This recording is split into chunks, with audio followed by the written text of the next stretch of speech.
During the summer of 2003, events in the northeastern United States involving a strange, human-like creature sparked brief local media interest before an apparent blackout was enacted.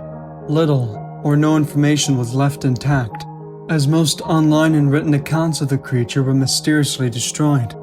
Primarily focused on rural New York State and once found in Idaho, self-proclaimed witnesses told stories of their encounters with a creature of unknown origin. Emotions ranged from extremely traumatic levels of fright and discomfort to an almost childlike sense of playfulness and curiosity. While their published versions are no longer on record, the memories remained powerful. Several of the involved parties began looking for answers that year. In early 2006, the collaboration had accumulated nearly 24 documents dating between the 12th century and present day, spanning 4 continents. In almost all cases, the stories were identical. I've been in contact with a member of this group and was able to get some excerpts from their upcoming book, A Suicide Note, 1964. As I prepare to take my life, I feel it necessary to state any guilt or pain I have introduced to this act. It is not the fault of anyone other than him. For once, I awoke and felt his presence, and once I awoke and saw his form. Once again I awoke and heard his voice, and looked into his eyes. I cannot sleep without fear of what I might next awake to experience. I cannot ever wake. Goodbye. Found in the same wooden box were 2 empty envelopes addressed to William and Rose, and 1 loose personal letter with no envelope. Dearest Lenny, I have prayed for you. He spoke your name. A journal entry, translated from Spanish, 1880. I have experienced the greatest terror. I have experienced the greatest terror. I have experienced the greatest terror. I see his eyes when I close mine. They are hollow, black. They saw me and pierced me, his wet hand. I will not sleep. His voice. A mariner's log, 1691. He came to me in my sleep. From the foot of my bed, I felt a sensation. He took everything. We must return to England. We shall not return here again at the request of the Rake. From a witness, 2006. 3 years ago, I had just returned from a trip from Niagara Falls with my family for the 4th of July. We were all very exhausted after a long day of driving, so my husband and I put the kids right to bed and called it a night. At about 4 a.m., I woke up thinking my husband had gotten up to use the restroom. I used the moment to steal back the sheets, only to wake him in the process. I apologized and told him I thought he got out of bed. When he turned to face me, he gasped in shock and pulled his feet up from the end of the bed so quickly his knee almost knocked me out of the bed. He then grabbed me and said nothing. After adjusting to the dog for half a second, I was able to see what caused the strange reaction. At the foot of the bed, sitting and facing away from us, there was what appeared to be a naked man, or a large hairless dog of some sort. Its body position was disturbing and unnatural, as if it had been hit by a car or something.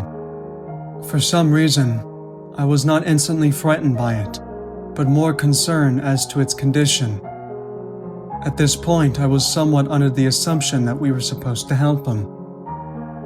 My husband was peering over his arm and knee, tucked in the fetal position, occasionally glancing at me before returning to the creature.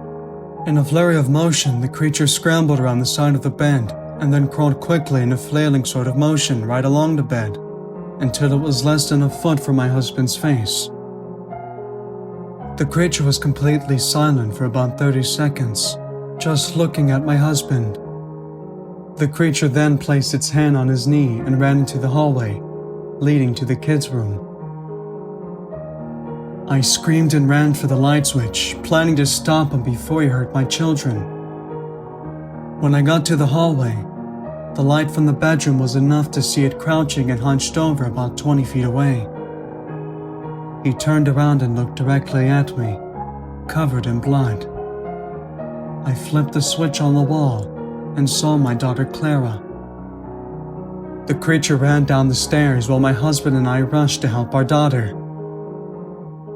She was badly injured and spoke only once more in her short life. She said, "He is the Rake." My husband drove his car into a lake that night while rushing our daughter to the hospital. They did not survive. Being a small town, news got around pretty quickly. The police were helpful at first, and the local newspaper took a lot of interest as well. However, the story was never published and the local television news never followed up either. For several months, my son Justin and I stayed in a hotel near my parents' house. After we decided to return home, I began looking for answers myself. I eventually located a man in the next town over who had a similar story. We got in contact and began talking about our experiences. He knew of 2 other people in New York who had seen the creature we now refer to as the Rake. It took the 4 of us about 2 solid years of hunting on the internet and writing 2 letters to come up with a small collection of what we believed to be accounts of the Rake. None of them gave any details, history, or follow-up. One journal had an entry involving the creature in its first 3 pages and never mentioned it again. A ship's log explained nothing of the encounter, saying only that they were told to leave by the Rake. That was the last entry in the log. There were, however, many instances where the creature's visit was one of a series of visits with the same person. Multiple people also mentioned being spoken to, my daughter included. This led us to wonder if the Rake had visited any of us before our last encounter. I set up a digital recorder near my bed and left it running all night, every night for 2 weeks. I would tediously scan through the sounds of me rolling around in my bed each day when I woke up. By the end of the 2nd week, I was quite used to the occasional sound of sleep while blurring through the recording at 8 times the normal speed. On the first day of the 3rd week, I thought I heard something different. What I found was a shrill voice. It was the Rake. I can't listen to it long enough to even begin to transcribe it. I haven't let anyone listen to it yet. All I know is that I've heard it before, and I now believe that it spoke when it was sitting in front of my husband. I don't remember hearing anything at the time, but for some reason, the voice on the recorder immediately brings me back to that moment. The thoughts that must have gone through my daughter's head makes me very upset.